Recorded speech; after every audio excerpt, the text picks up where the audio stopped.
This is Seawolves. Storm? Or not. Happy Monday, Seawolves. I'm Catherine Procacci, and I'm here to guide you through some news and our weather forecast today. Today marks the beginning of the 5th week of our semester. I know some people are already getting bombarded with midterms, but don't worry because you're not alone. Let me remind you that our broadcast is a collaboration by students in the School of Communication and Journalism and our friends from the School of Marine and Atmospheric Sciences. It wasn't science, but sentiment that ruled on American screens early this morning as the world turned its attention to the funeral of Queen Elizabeth II. As many as 2 million people filled the streets of London to watch the ceremonial procession. British naval personnel drew a gun carriage carrying the Queen's coffin to Westminster Abbey for her state funeral, the same place where her coronation and wedding took place.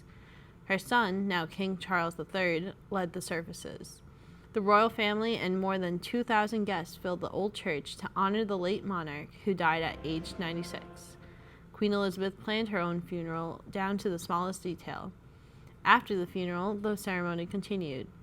More pageantry as the Queen's coffin made its way down through the historic London. The day ended with a private ceremony for the royal family at Windsor Castle. The Queen was finally lowered into her crypt to lie beside her beloved husband, Prince Philip. Somber events today. When I walked across campus this morning, the sky looked an unhappy slate gray. To find out what the weather has in store for us today, we turn to our up-and-coming meteorologist, John Tafe. John? Thanks, Kat. Today we are at the Stoller Steps for the one-day forecast. The weather started off appropriately gloomy for the Queen's funeral. However, the sun has now come out and it has warmed up. Today we are expecting a nice high of 85 degrees for our last broadcast before the fall equinox. Later on tonight, we can expect showers and thunderstorms with a low around 68 degrees and a wind around 10 miles per hour from the southwest. Back to you in the studio, Kat. Thanks, John. 80 degrees isn't bad, but what's getting me is the humidity. Our problems don't compare to the humidity, however, that Puerto Rico is facing in light of Hurricane Fiona. Our hurricane team, Skylar Day Harmon and Samantha Lankowitz, are following the storm for us. Sam is presenting the facts today. Sam? Thanks, Kat. This graphic shows the approximate area that is under hurricane warnings and hurricane watches. We are currently tracking the path of Hurricane Fiona, which made landfall in Puerto Rico around Sunday afternoon as a Category 1 hurricane with winds of about 85 miles per hour. Right now, as of Monday morning, Hurricane Fiona has the intensity of a major hurricane with wind speeds greater than 110 miles per hour and is battering the coastal communities of Puerto Rico and the Dominican Republic. The National Hurricane Center is forecasting that Fiona could bring a total of up to 30 inches of rainfall to Puerto Rico and up to 12 inches to eastern and northern Dominican Republic. Hurricane Fiona has produced catastrophic and life-threatening flash flooding and urban flooding throughout Puerto Rico, as well as mudslides and landslides in higher elevation areas of the Dominican Republic. According to Luma Energy, the electric provider for Puerto Rico, Hurricane Fiona has devastated their power grid and might need several days after storm conditions cease to restore power.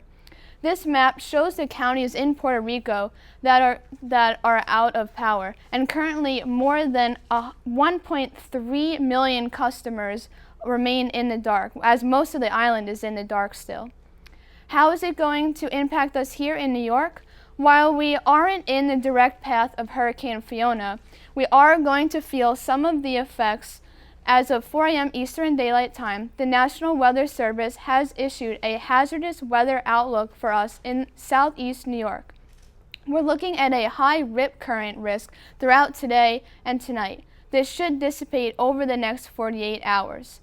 However, by Wednesday evening through Friday, another high rip risk current is expected. The long-range models of Hurricane Fiona show it moving its way north past Long Island. However, those waves will still batter us on the coast of the South Shore. These advisories are for southern Suffolk County, southern Nassau County, and southern Queens. So Seawolves, stay out of the water on the South Shore. Back to you, Kat. Thanks, Sam. My sympathies go out to those who have been affected by Fiona. I know there are many Seawolves that have family and friends living in Puerto Rico.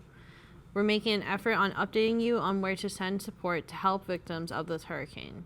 To give us a sense of what's in store on our island, Irina Ivanuk has the weekly forecast. Irina. Good Monday morning. Thank you, Kat. We have a nice weather as we approach the equinox. There goes a mostly sunny Tuesday with a slight chance of precipitation. Similar weather conditions apply for Wednesday, but expect 60% chance of showers for that Wednesday night. Showers should be gone by 8 a.m. on Thursday. Thursday will be a sunny day with a high of 75 and a low of 53. We'll have a sunny Friday and a warm fall weekend. Get ready for the midterms, but don't forget to enjoy this fabulous weather. Thank you. Back to you, Kat. Thanks, Irina. A sunny weekend gives you a chance to spend some time studying for your midterms outside instead of inside the library all day. I know today started off a bit gloomy, but enjoy the sunshine throughout the rest of the week. That's all I have for you today. Next week, be sure to tune in again to Seawolves Storm or Not. I'm Catherine Procacci. Have a great day.